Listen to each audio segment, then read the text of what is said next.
Hi, I am making this video log, for my sister Kim, who has asked me to blog about my experience and my journey going through Lyme disease.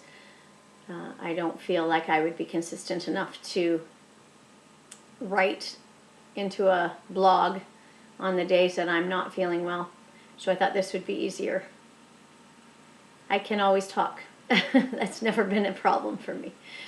So here we go.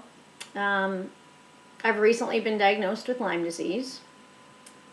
I believe I got it in July of 2017 while I was hiking the West Coast Trail of Vancouver Island. Amazing, beautiful hike. I don't regret a single moment of it. It was perfect. It was beautiful. However, I believe I got bit by a tick and didn't realize until several weeks later while we were at home, and I developed a pimple on the top of my head that was so sore I had to avoid it using a hairbrush. Never thought anything of it. My boyfriend checked it out at the time and he said it looks like a pimple, which it would, so we just kind of wrote it off as that. To be honest, part of me thought it could have been a tick, and I just didn't trust myself. I didn't trust my instinct. Anyway, probably about September, a friend of mine, Karen, and I were supporting each other in our fitness goals and weight loss goals, and we started walking together, and we started doing this 10K walk around Beaver Lake and Elk Lake in Saanich, BC, where we lived at the time. And it was a pretty easy walk. Like it was 10K, but it was flat. Most of it was flat. So there was really no real incline or anything that would have triggered any kind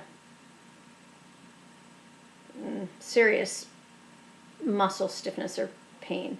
So anyway, one day I came into work the next day after we'd done our walk, and I said to her, like, did we do something different yesterday? Did we shave off some time? Were we walking faster than normal? Do you recall anything? And she said, no.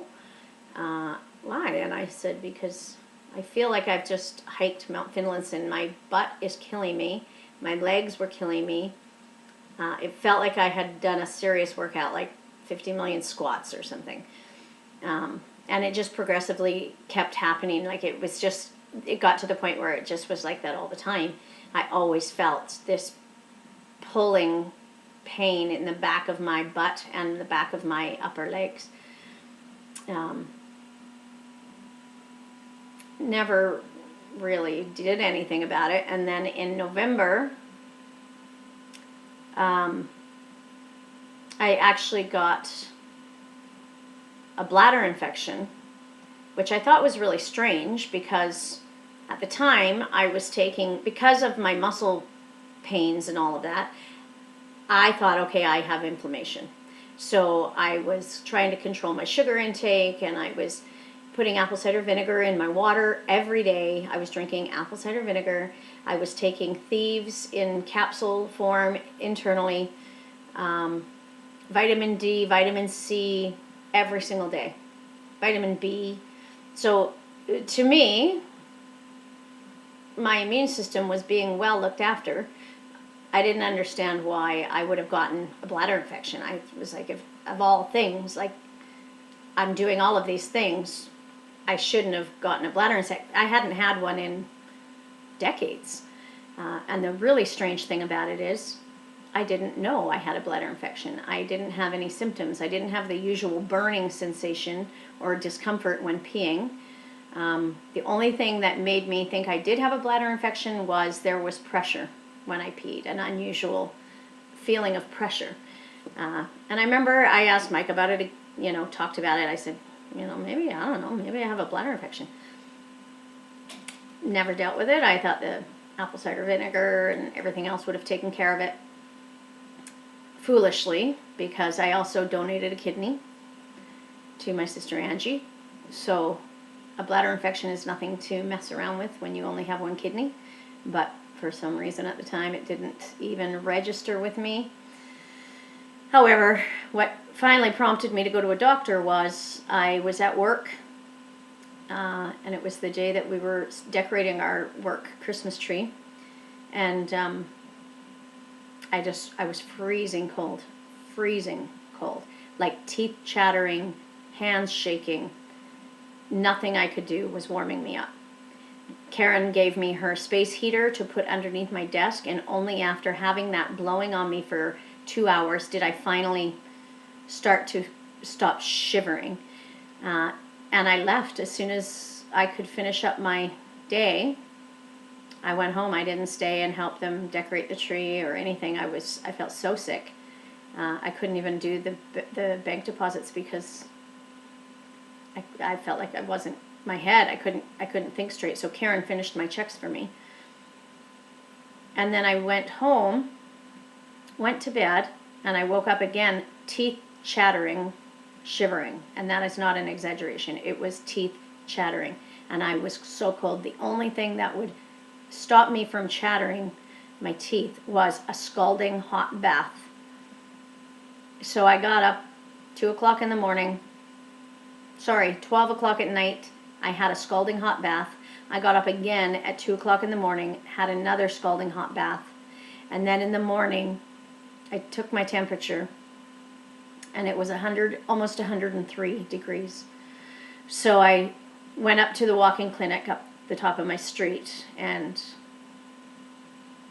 I said, something's going on, right? I have a massive fever. And just even while I was sitting there in her office, I was dripping in sweat to the point where I got up from the chair to go do a urine test, and my chair was soaked from my sweat. Even though she had taken my temperature there in her room and said I had a normal temperature. When I asked her about that, she said, did you take Tylenol before you came here? And I said, yeah, probably 2 hours before I came here, I took some Tylenol. And she said that might have messed with the result of your temperature. However, near the end, she started asking me questions and said something like, could you have a bladder infection? And I went, oh, actually, maybe I could, yeah. So we tested my urine, and it came back full force, full of bacteria. I had a full-blown bladder infection. So she gave me antibiotics, and while I was on the antibiotics, my pain went away completely. For 1 week of antibiotics, I had no pain in my legs, no pain in my butt, and I was thrilled. So clearly, what I had was bacterial, I thought. Nothing, it went away. However, once I finished the antibiotics, it came back again. So I went back to my doctor, and at this point I had actually had him take x-rays of my neck as well, because my neck had been so sore, like I couldn't even sleep with a pillow, and my pillow was flat, like didn't even really count as a pillow. People would laugh at my pillow. But it got to the point where I couldn't even use that. It was so painful and debilitating. My head was pounding all the time. And my acupuncture that I usually use for my neck pain wasn't working. So he took an x-ray, and he concluded that it was long-term injury causing arthritis in my neck that had been there probably 15, 20 years. And that made sense. I had had a skiing accident, just a little tumble, not really an accident, but I went over a jump and landed funny on my neck, and I remember at the time thinking, oh my God, that really hurt my neck. Then it went away. It was fine, right? Anyway, in hindsight now, I think my neck stiffness and pain was early Lyme disease. That is a symptom, meningitis type feeling. And when I went back to him about the bladder infection thing, I had to go back and be tested to see if the antibiotics had worked. So I went back in. He wasn't there. It was a different walk-in clinic doctor. So I just got tested, and he said my bladder infection had cleared up. And in the meantime, my doctor had done a bunch of tests on me to try to figure out why I was in so much pain. So he had tested me for lupus, He had tested me for rheumatoid arthritis. He had tested me for some other disease that I didn't know, I'd never heard of. And he also tested me for inflammation. He said that all of them came back negative. Even the inflammation was within a normal range. However, it was on the high end of the normal range.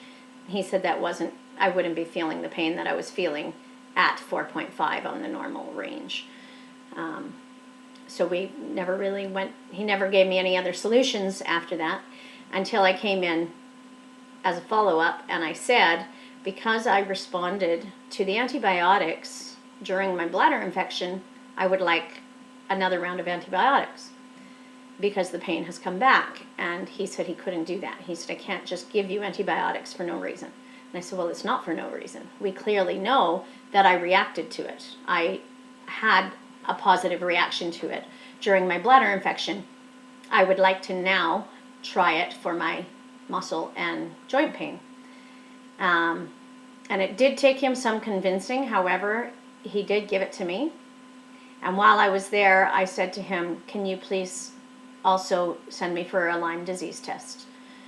And he said, oh, yeah, I guess I could do that, yeah. So he sent me again for some more tests, checking things, you know, nutritional type stuff, thyroid, other stuff. But on there, he included the Lyme disease test. So I went in, I got tested.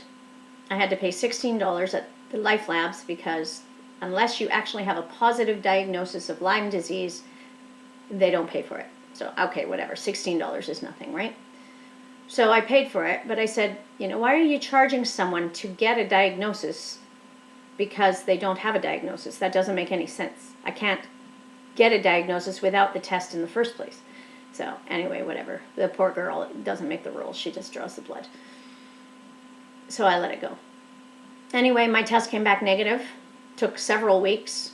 And when I questioned him about our testing methods here in Canada, and I asked him for me to be retested, he said no. That he said what I was reading on the internet wasn't accurate. There's nothing wrong with Canada's testing methods. They are very accurate, and there is no criteria for me to be retested. And I basically, I knew I was leaving. I was moving to Courtney within, you know, a few weeks of that last visit. And I said to him, you know, what am I supposed to do here? Right? I can't keep coming, I can't drive 3 hours down to see you every time I want to get a blood test or every time I want to get something. But, you know, I'm in pain, and he suggested I try to find a doctor up here. And that was the end of it. So I came up here, and at this point I knew it was Lyme disease. I pretty much knew since October that it was Lyme disease. I had started doing some research late October, suspected that it was Lyme disease. I guess it was after the bladder infection in November that I was almost certain it was Lyme disease. But soon did I find out. It's very frustrating because it doesn't matter what your instincts are telling you, and it doesn't really matter what you know is happening to your body. If you don't fit the criteria with our medical system, they won't, they don't believe you, they won't treat you, they won't, it doesn't matter. So anyway, I went to the doctor up here in Courtney, and to my mistake, I told him I had already been tested with Lyme disease. What I should have said was I had not been tested. I got bit by a tick. I had the rash. I should have just lied, because he would have then sent me for another test. However, I didn't. I, as usual, always am the honest person, upfront person, and I said I'd like to be tested for Lyme disease, and he said no, I didn't fit the criteria. And I said, I'm not asking taxpayers to pay for it, I'll pay for it myself. I just can't get the test without a doctor signing off on that, so could you please just sign off for it? And he said no, that there was a moral dilemma involved. And I said, what moral dilemma is there? if I'm paying for it myself. I could see if I was asking taxpayers to pay for a second test. I get that. I'm not asking, I'll pay for it. And he said, if every person who walked into my office asked for every willy-nilly test, then what did I go to school for? Why did I get my doctorate degree? And I just looked at him and shook my head. I said, so you're not going to do it? And he said, no. I had also gone in with an injured shoulder, so I said, can you at least sign the paper that will recommend me to a physiotherapist? Or no, I already had that from my doctor in Victoria. I said, can you please sign the requisition for me to get an x-ray on my shoulder? Or do you have a moral dilemma with that as well? And he said, nope, I can do that. I said, great. He handed it to me, and I walked out, and I sat in my car and cried for 10 minutes because I was so frustrated. I knew what was happening to me was getting worse and worse, and I knew if it was Lyme disease, the damage it was causing could be irreversible. And I even said that to him. I said, so you're telling me, while we're sitting here talking, if I have Lyme disease, it's progressively getting worse, and while you all decide whether or not I fit the criteria, the damage it's causing is irreversible without treatment? And he said, yes. So I walked out and I thought, I'm done. I'm done with the medical professionals, and I contacted a local naturopath, Dr. Kind, and he really is kind. He totally suits his name. And he right away said to me, what you're feeling is real, and I hear you, and we're gonna get to the bottom of this. And he did some blood tests.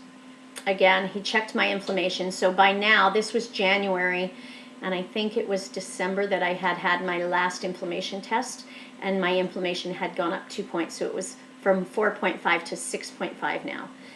So clearly I did have inflammation that was progressively getting worse.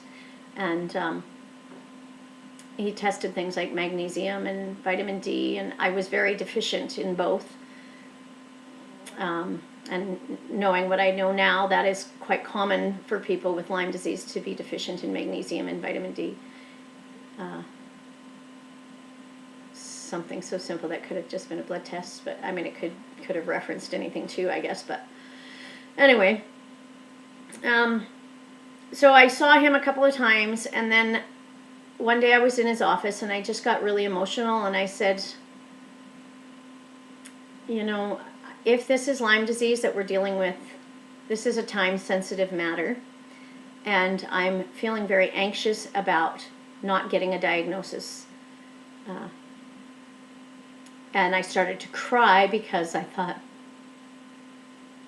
I'm going to lose my mobility. And that is still to me the most fearful of this whole thing. Is I don't want to be crippled. I don't want to ever not hike again. Which is, it's like my happy place. I love being in the mountains. I love being around the trees. I love being up there where it's just peaceful and beautiful, and I feel amazing up there. And I thought, if somebody ever told me that you're never going to be able to hike again, it would devastate me. So this is the reaction I had in his office that day. And he said, you're right.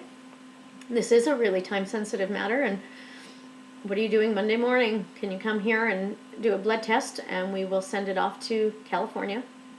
And I already had known about this clinic because I had done my own research through canlyme.com, where they said it's the leading clinic for getting test results, and many Canadians have used it. So I came in Monday morning, we did my blood work, and it got couriered off down to California.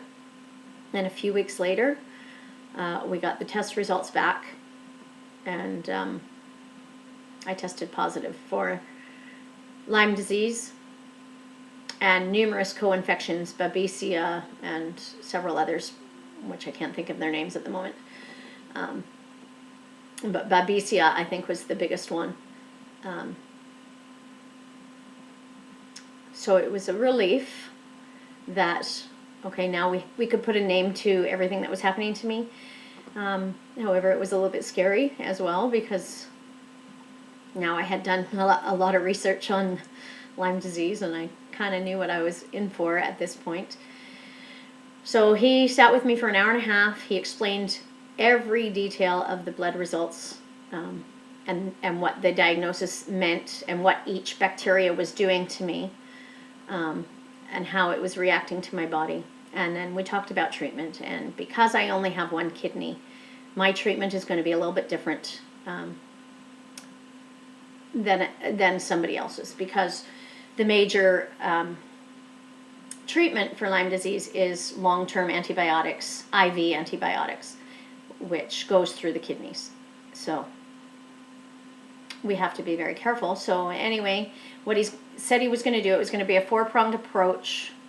First of all, he said, let's try to combat your inflammation. Let's try to relieve you of some symptoms and some pain. And let's focus on building your immune system, and then also ridding your body of toxins, so that when it does come time for the treatment, your immune system will be as strong as it can be under the circumstances. So he had told me about this herb from Africa, sorry, I forget the name of it.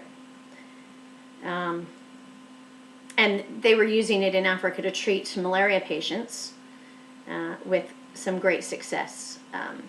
And I guess the Babesia co-infection mimics some of the malaria symptoms. Give me a second here. I'm just going to look up the name of the drug.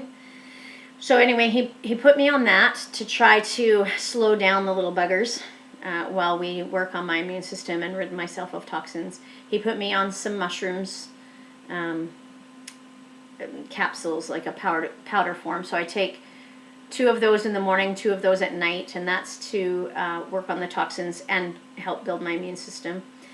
He made me get some fish oil, high potency fish oil, vitamin D drops, and I'm taking powder magnesium in my water twice a day. And then for now, that's where we're at. He's increased the herb, the African herb, and wants me to increase that by 5 drops. So let me go back a little bit. I'm taking 5 drops 3 times a day of that herb. He wants me to increase it. This week I increased it to 10 drops 3 times a day. And going forward, each week he wants me to increase it by 5 drops 3 times a day until I reach 30 drops 3 times a day. So that's where we're at with that. And then after I did that a few days, he called me to check on my symptoms and see how I was feeling. And at that point, I was getting worse. I was having, the whole time I was having heart palpitations, like not really palpitations, but flutters, really rapid heartbeat. And he said the magnesium should help with that. However, it was getting worse, and to the point where one night at work, when I was working at White Spot, it lasted for 15 minutes solid. Most of the time it would flit in, it would flit out, and that would be fine. It would just go away. However, this night it lasted 15 minutes straight, and it concerned me. So I told him about that, and also that I had been getting some dizzy spells, head spins, basically, as I call them. At first it kind of just felt like vertigo, but now it's just kind of like just my head goes, whew, right? So you're like, whoa, and then it's gone. But they're happening more and more frequent now as well. So I was telling him about that, and he was wanting to put me on antibiotics right away. However, when he called me, he was calling me from the ferry and didn't have my medical records in front of him. So I did say to him, what about the kidney issue, right?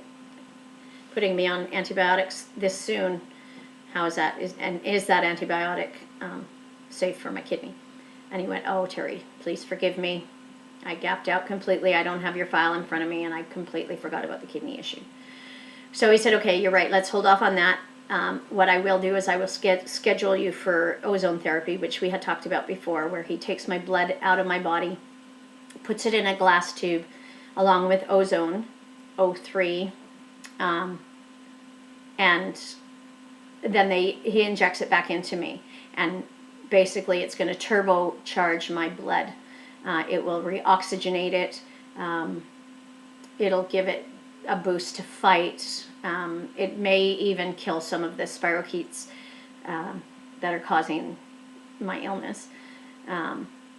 So that's happening this Tuesday at 3.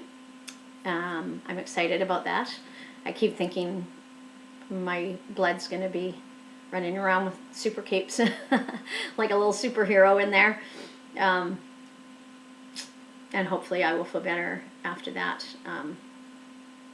But that's where I'm at. I also emailed St. Paul's Hospital, who was in charge of my kidney donation, and they will track me for the rest of my life, just to make sure that my blood pressure is normal, and cholesterol and all of that, and my GFR is functioning, at a decent number.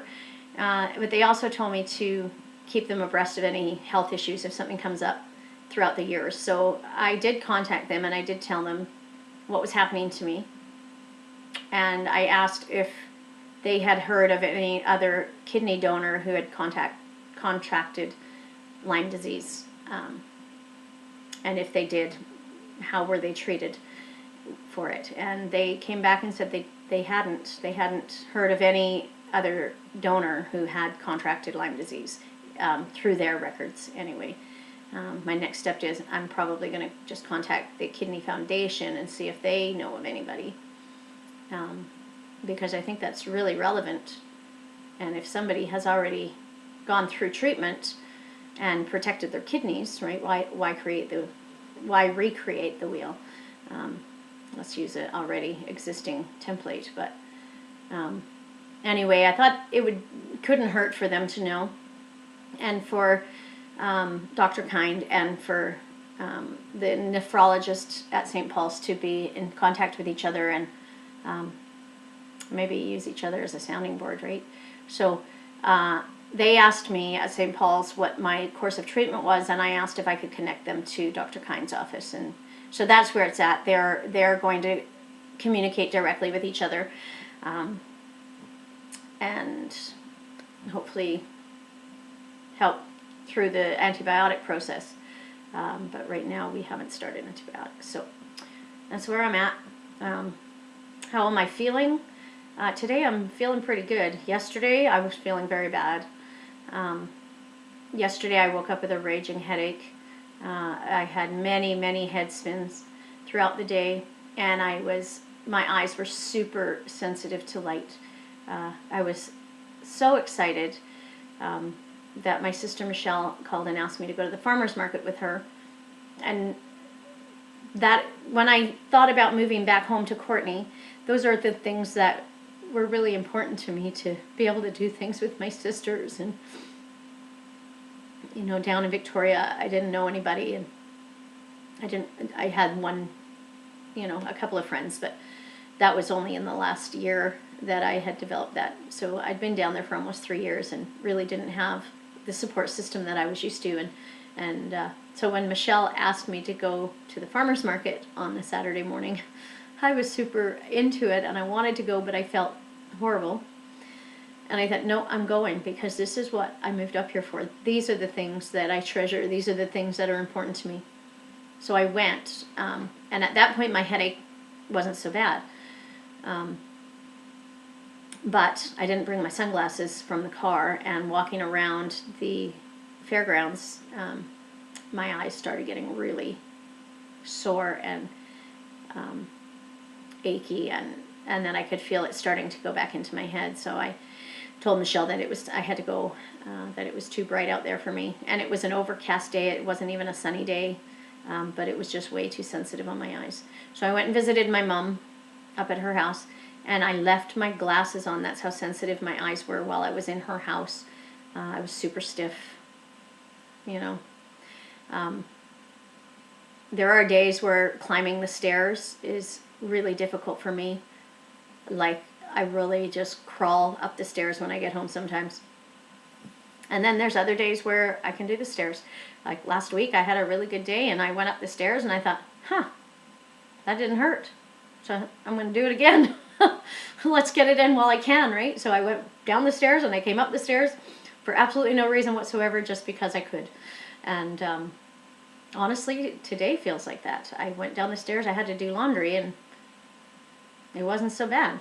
I thought I'm going to do it again just for kicks, and I thought, no, I'm doing laundry. I'll have to be doing it several times anyway, so I don't want to overdo it. But yesterday I was also very fatigued. I had to have a nap, head spins. Today I had a head spin when I got up out of bed. But other than that, it's not too bad. I'm a little foggy-headed, but not too bad at all.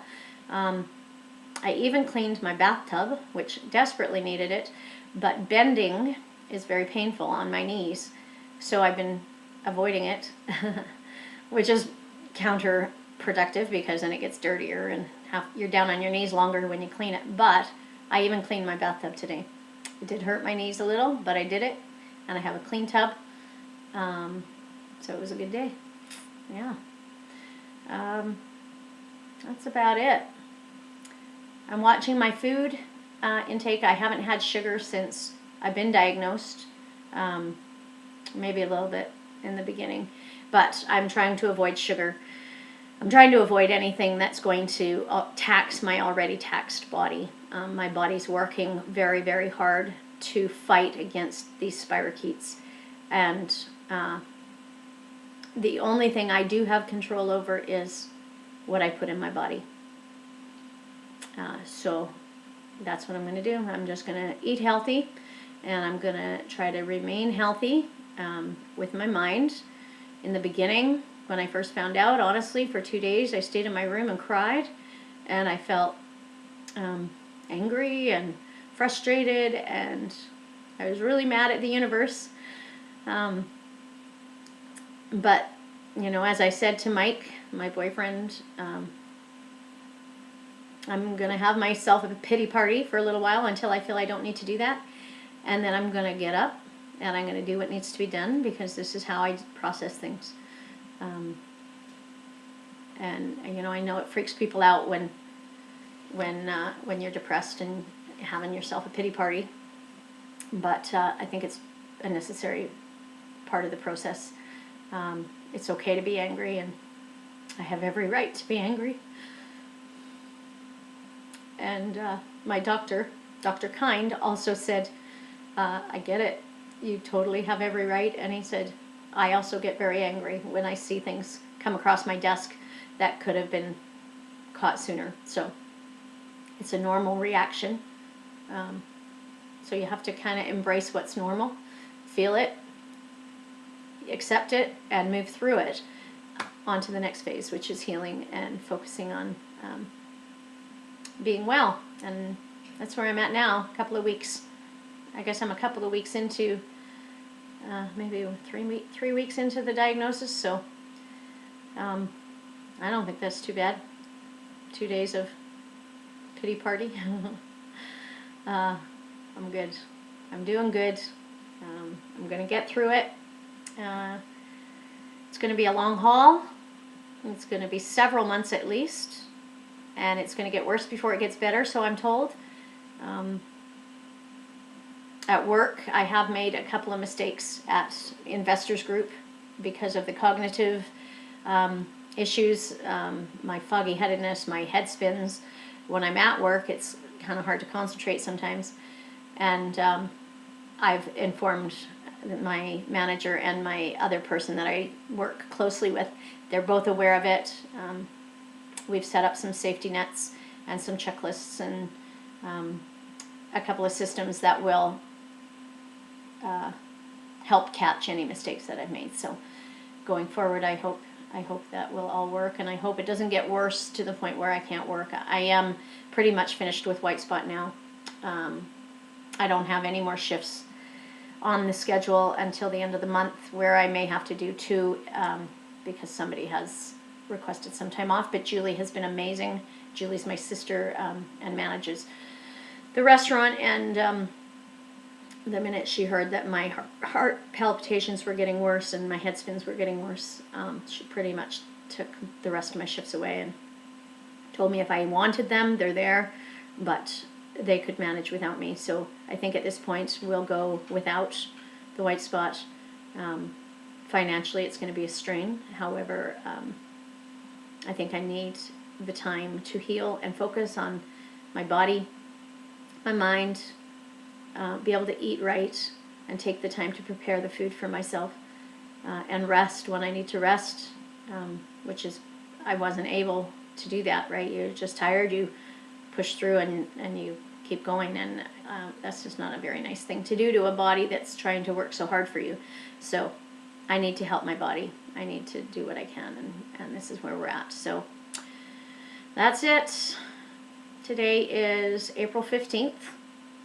My ozone therapy is on April 17th, and I'll keep you informed. I'll let you know. I'll probably check back in April 17th and let you know how that goes, and how I feel, and if there's any side effects to that or whatever. But for now, I'm going to sign off, and until next time, take care, and we'll talk soon. Bye.